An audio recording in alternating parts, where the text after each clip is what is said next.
All right, first of all, this weekend, going to try to make a Denver vlog. I was going to make an update video today, but we are talking about Cignetti and why I think he is coach of the year.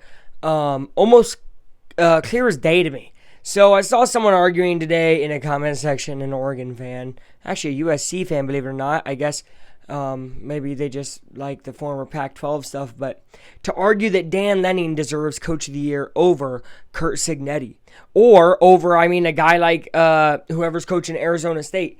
I think it is harder to turn around a program who, in Arizona State's case, was projected last and they won their championship, or Indiana, who was projected second to last in the Big Ten and ended up number 10 seed in the college football playoff. Number 8, obviously, was what they were coming into it, right? So, Indiana is statistically, and I don't know if I've told you this before, I probably have 1,000 times, I'm a broken record, is statistically the worst Power 4 FBS football school ever. It's undeniable. They could go undefeated for the next 11 seasons and still be, I think, 2 or 3 games below 500 football all time. That is how poor this program is. And before you think to yourself, well, Luke, he brought over a bunch of guys from James Madison, and he brought over guys from Ohio, and he brought over guys from here and there and down under, and he brought over Pons, who's, 5-star. Guys, other than Pons, and I mentioned this in my CFP is awesome video, other than Pons, everybody's a 3-star. And it's not like everybody, it's like 10 3-stars. If you looked at the talent breakdown between Ohio State and Indiana, your jaw would drop. The only other team who has less talent, stars-wise, are Arizona State and Boise State. Think about that. That is incredible. So are you going to give the award, and again, I think Cignetti's going to get it. This is kind of just me saying why he should. Are you going to give the award to a guy who has 5 and 4 stars and went 11-2 last year and made it to 13-0 this year? Or are you going to give it to a team that went 3-9 last year, hasn't won a bowl game in, I think, 8 years now, 8 or 9, has never made it to college football playoff, has never been a top 10 team at the end of the year, has never, it just adds up. And you're thinking to yourself, okay, well, they're doing that because the players. No, they're doing this a lot because of the coaching guys. The bounce back, especially, and I know people are like, okay, Luke, it's Purdue, whatever. But the bounce back to go from that horrid loss against Ohio State, where you played your worst game of football, to absolutely dominating Purdue. Special teams, defense, offense. Everything was 10 million times better than Purdue.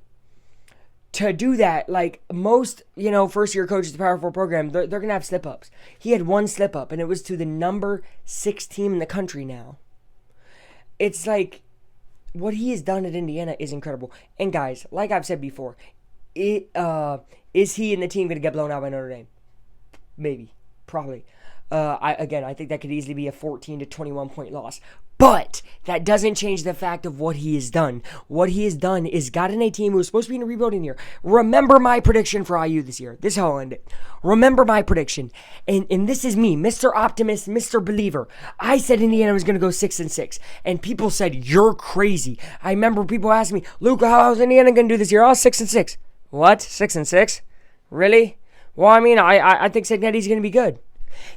I was a person who believed in Cignetti, and only I said 6-6. He has blown my expectations out of the water, given them their first 10-win season, then first 11-win season. Cignetti is an amazing coach. We talked all day yesterday, right, about Carlisle and how bad of a coach he is for the Pacers, and how he's not really a player's coach, how he gives up on his da-da-da, whatever. It's totally different with Sig. You know what I mean? Surratt really didn't get given the ball. He was getting locked down by whoever was playing corner on him at Ohio State. He really wasn't getting an opportunity. So what does he do? He gets 170 yards, bucket game record the next week against Purdue. So he knows, hey, I need to give it to my guys. I didn't give them the chance. I'm gonna give them the chance. That's what makes a coach great. Everything from top to bottom, the way he made the roster, the way he believes in guys, the way that he had Taven Jackson come in against Washington, not a terrible Washington team, and he got the win as a backup quarterback. And that really wasn't Surratt showing up. That was Cooper Jr. You know what I mean? It's been Elijah Williams late in the year. So you really got to think to yourself, sorry, not Elijah, Keyshawn. It's Elijah Surratt. Keyshawn Williams. throughout the year. So just think about that. Every piece that he was able to put in there, the defensive line, you could switch it up. It's not always Kamara. Sometimes it was West. You know what I mean? Linebacker position, it could be either linebacker. So it's just his ability to coach has been amazing, and Cignetti deserves Coach of the Year. So shout out Cignetti, shout out the Hoosiers. And again, like I've said for the 1,000th time, when we get blown out by Notre Dame, I am going to be happy that I was able to see such a magical season. Hoosiers!